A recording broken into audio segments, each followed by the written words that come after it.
అందరికీ నమస్తే అండి. నిన్న కొమ్మినేని శ్రీనివాస్కి బెయిల్ వచ్చిందండి. బెయిల్ వచ్చిన సందర్భంగా పొనవోలు సుధాకర్ రెడ్డి ఒక ప్రెస్ మీట్ పెట్టాడు. ప్రెస్ మీట్ పెట్టి కొమ్మినేని శ్రీనివాసు శుద్ధపోస అసలు ఏవీ మాట్లాడలేదు అననే మాటలకి కేసు పెట్టారు. ఎవరో అన్నారో ఈయన నవ్వాడు, నవ్వినంత మాత్రాన కేసు పెట్టి లోపలేస్తారని చెప్పేసి అని సుప్రీంకోర్టు రాష్ట్ర ప్రభుత్వాన్ని ప్రశ్నించింది. చంద్రబాబు నాయుడు గారి ప్రభుత్వానికి ఇది ఒక చెంపపెట్టు లాంటిది. చాలా మాటలు మాట్లాడాడు. అలాగే సాక్షి ఆఫీస్కి సంబంధించి ఏలూరులో తగలబెట్టేశారు, ఇది ఎక్కడ న్యాయం అని చెప్పేసి మాట్లాడుతున్నాడు. ఒకసారి ఏమని మాట్లాడుతున్నాడు వినిపిస్తా చూడండి. ఇది సమంజసం అని అడగకుండా సాక్షి మీడియా ఆఫీసులు ధ్వంసం చేయడం అక్రాస్ ది స్టేట్, రాష్ట్రం మొత్తం మీద మీరు ఒక ప్రోగ్రామ్ చేసి విషస్ ప్రోగ్రామ్ అన్లీష్ చేసి ఈ విధంగా ధ్వంసం చేస్తే మిత్రులారా మీకైనా రేపు స్వేచ్ఛ ఎక్కడ ఉంది? ఈ పాలక ప్రభుత్వం మీద గొంతెత్తి తరిస్తే, గొంతెత్తి చెప్తే ఈ విధంగా ధ్వంసం చేస్తారా? అదే ఇటువంటి ప్రోగ్రామ్ నేను ఈనాడులో కూడా చూశాను మొన్న. అసలు నువ్వు ఎలా లాయర్ అయ్యావో, ఈ స్థాయికి నువ్వు ఎలా వచ్చావో నిజంగా పొన్నవోలు గారు మాకు ఇప్పుడు కూడా అర్థం కాదు. ఏలూరు డిఎస్పీ గారు ప్రెస్ మీట్ పెట్టి ఏం చెప్పారు? అది అసలు సాక్షి ఆఫీసే కాదన్నారు. ఒక ఫర్నిచర్ షాప్ తగలబడితే అది సాక్షి ఆఫీస్ అని చెప్పేసి అని మనం ప్రచారం చేసుకున్నాం. మన సాక్షిలోని, మన అఫీషియల్ పేజీల్లోని మీలాంటి మేధావులు ఇంకొంతమంది చాలామంది మాట్లాడారు. నీకైనా బుర్ర నా పని చేస్తుంది? అసలు ఏం పిచ్చ పిచ్చ డైలాగులు, పిచ్చ పిచ్చ మాటలు, తలకాయ ఉండి మాట్లాడుతున్నావా, తలకాయ లేకుండా మాట్లాడుతున్నావా? మనం తెలుగుదేశం పార్టీ ఆఫీస్ పైకి మన కార్యకర్తలని, మన నాయకుల్ని జగన్మోహన్ రెడ్డి స్వయంగా మీరు వెళ్ళి పార్టీ ఆఫీసులు తగలబెట్టండి, బద్దలు కొట్టేయండి, అక్కడ ఎవరైనా పని చేస్తుంటే వాళ్ళ తలకాయలు పగల కొట్టండి పంపించేసినప్పుడు ఏమైపోయినాయి ఈ నీతి వ్యాఖ్యలన్నీ కూడా? ఆ రోజు మనం ఎందుకు మాట్లాడలేదు? మనం ఆ రోజు కూడా ఇలాగే మాట్లాడుకుంటే పొనవోలు బాగుండేది కదా. ఆ రోజున మాట్లాడకపోగా వైసీపీ నాయకులు సాక్షాత్తు జగన్మోహన్ రెడ్డి ఒక సభలో ఏమని మాట్లాడాడు చెప్పనా? నాకు అభిమానులు ఉంటారో, మా అభిమానులకి మా కార్యకర్తలకి బీపీలు వచ్చినాయి, అందుకని చెప్పేసి వెళ్ళి పగలగొట్టేశారు, తగలెట్టేశారు, మండదా అని చెప్పేసి అని మాట్లాడాడు. ఇప్పుడు కూడా అంతే మాట్లాడాడు కదా, ఇలాగే మాట్లాడాడు కదా. మండదా, బీపీలు రావా, నా అభిమానులు ఏదో క్షణిక ఆవేశంలో వెళ్ళి తగలబెట్టేశారు, దానికి పెద్ద నేరం అని మాట్లాడాడు కదా. అలాంటిది మీ సాక్షి ఆఫీస్ నేను తగలబెట్టలా, సాక్షి కార్యాలయం తగలబెట్టకపోయినా సరే ఇక్కడికి వచ్చి నువ్వు మాట్లాడుతున్నావు అంటే అసలు నీకు బుర్ర ఉందనుకోవాలా లేదనుకోవాలా?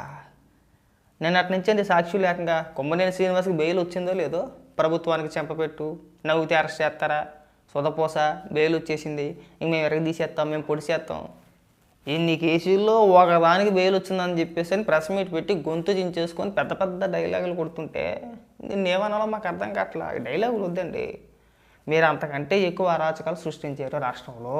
ఇవాళ ఏదో ప్రజాస్వామ్యము, శాంతి భద్రతలో అక్రమంగా అరెస్టులు చేస్తారా, కేసులు పెడతారని మాట్లాడుతున్నారు. కానీ తెలుగుదేశం కార్యకర్తలని, నాయకుల్ని ఎంతమందిని అరెస్ట్ చేయలేదండి? రంగనాయకమ్మ గారు 70 ఏళ్ళ వయసు, అంకబాబు గారు ఆయనకి 70+ 80 అనుకుంటా ఆయనకి. కార్యకర్తలను వదిలేరా? మమ్మల్ని వదిలేరా? చంద్రబాబు నాయుడు గారిని అరెస్ట్ చేయలేదా? కారణాలు ఏమైనా చూపించగలిగారా? చూపించాం. మనం కారణాలు ఏం చూపించాం. మనం జగన్మోహన్ రెడ్డికి వ్యతిరేకంగా ఎవరైనా మాట్లాడితే తీసుకెళ్ళి లోపల వేసుకోవాలి.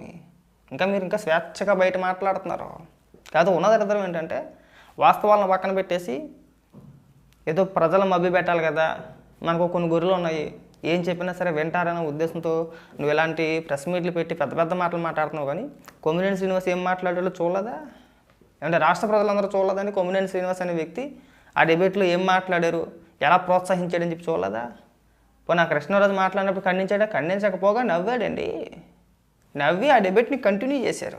పోనీ ఒకసారి అన్నాడంటే ఒకసారి అలా పదే రిపీటెడ్గా అనుకుంటా వెళ్ళినా సరే ఎక్కడో కూడా ఖండించకుండా ప్రోత్సహిస్తూ నవ్వుతూ ఆ డిబేట్ని కంటిన్యూ చేసి, ఆ డిబేట్ అయిపోయిన తర్వాత, లైవ్ కార్యక్రమం అయిపోయిన తర్వాత మళ్ళీ దాన్ని సపరేట్గా వీడియో కట్ చేసి సాక్షి యూట్యూబ్ ఛానల్లో అప్లోడ్ చేశారు. మరి మిమ్మల్ని వేసి పిచ్చి కొట్టాలి. ఏం పొనవోలు శుద్ధపోస అయిపోయాడు, అసలు అన్న మాటలనే అన్నారని చెప్పేసి క్రియేట్ చేసేసారు. ఇవన్నీ వద్దు.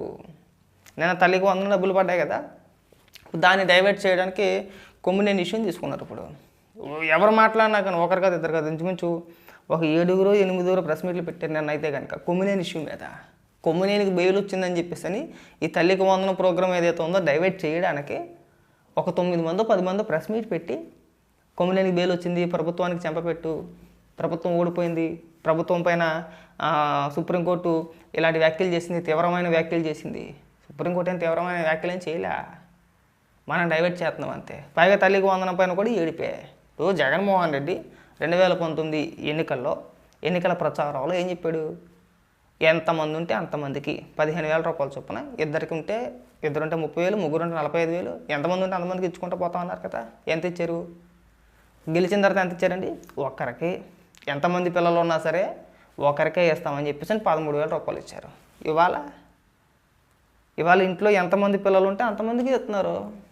నిన్న చూసాం కదా మనం, ఇద్దరుంటే 26,000 పడ్డాయి, ముగ్గురుంటే 39 పడ్డాయి, ఒక్కొక్కరికి 4 కొన్న వాళ్ళకి పడ్డాయి, 5 కొన్న వాళ్ళు పడ్డాయా? ఉదాహరణకి ముగ్గురికే లెక్కేసుకోండి. ముగ్గురు పిల్లలు ఉన్న తల్లులు ఎవరైతే ఉన్నారో వాళ్ళకి నిన్న ఒక్కరోజే 39,000 పడ్డాయి. అంటే మొదటిసారి తల్లికి వందనం మొదటి సంవత్సరంలోనే 39,000 పడ్డాయి.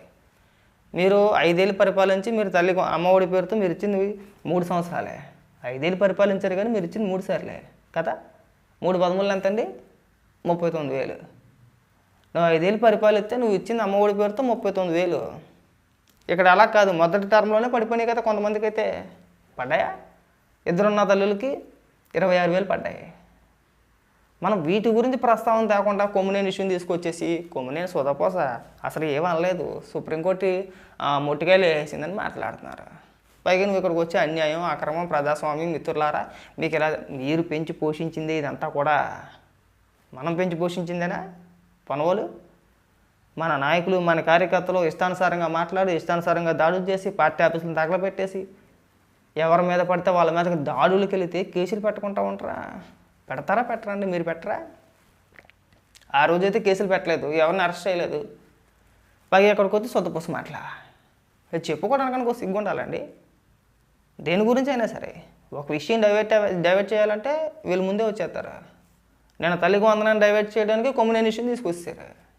తల్లికి వందనం గురించి కూడా అనేక పోస్టులు వేశారనుకోండి, వైఎస్ఆర్సీపీ పార్టీ అఫీషియల్ పేజీలో గట్టా మోసపోయారు, మోసం చేసేసారు, రీజన్ చెప్పరు. ఎలాగరా అంటే దానికి సమాధానాలు చెప్పరు. మీరు ఒకరికే కదా ఇచ్చారు. జగన్మోహన్ రెడ్డి ఇవ్వలేకపోయాడండి. ఇంట్లో ఎంతమంది పిల్లలు ఉంటే అంతమందికి ఇస్తానని చెప్పాడు, ఇవ్వలేకపోయాడు, ఒకరికే ఇచ్చాడు. కానీ చంద్రబాబు నాయుడు గారు అలా చేయలేదు కదా. ఎంతమంది ఉంటే అంతమందికి ఇస్తామన్నారో అంతమందికి ఇచ్చారు కదా. 2,000 రూపాయలు స్కూల్ మెయింటెనెన్స్ కొరకు స్కూల్ ఖాతాల్లో జమ అవుతాయని చెప్పేసి అని మా లోకేష్ గారు చెప్పారు. ఎక్కడ క్లియరు? ఇందులో మోసం ఏముందని అడుగుతున్నా. లబ్ధిదారులు తెలుసు కదా. ఇక్కడ మనం ఎన్ని మాట్లాడినా ఎంత విష ప్రచారం చేసినా లబ్ధిదారులకైతే ఒక ఐడియా ఉంటుంది కదా, ఒక క్లారిటీ ఉంటుంది కదా. సో జగన్మోహన్ రెడ్డి హయాంలో సంవత్సరానికి మనకు 13,000 రూపాయలు వేసేవాడు. ఇప్పుడు 2 పిల్లలు ఉంటే మనకి 26,000 రూపాయలు వస్తున్నాయి, ముగ్గురు ఉంటే 39,000 రూపాయలు వస్తున్నాయి. రాష్ట్రంలో మెజారిటీ 2 పిల్లలు ఉన్న వాళ్ళు ఎక్కువ ఉంటారు కదా. ఏ కుటుంబంలోనైనా సరే ఖచ్చితంగా 2 పిల్లలు ఉంటారు. సో వాళ్ళకి లబ్ధి చేకూరిందా లేదా అన్న మాట నిలబెట్టుకున్నారు కదండి. కాబట్టి పొన్నవాళ్ళు నువ్వు అనవసరమైన ప్రెస్ మీట్లు పెట్టి ఇలాంటి పనికిమాల మాటలు మాట్లాడి అనవసరంగా నవ్వులు పాలైపో. మాకు కొమ్మినేనేం సొద్దపూస కాదు, కృష్ణరాజు ఏం సొద్దపూస కాదు, మీరేం సొద్దపూసలు కాదు. మీరు నిన్న డైవర్ట్ చేయడానికి కొమ్మినేని ఇష్యూని తీసుకున్నారని చెప్పేసి మాకు అర్థమైంది. ఇంక ఈ పనికిమాల మాటలో కట్టిపెట్టేస్తే బాగుంటుంది.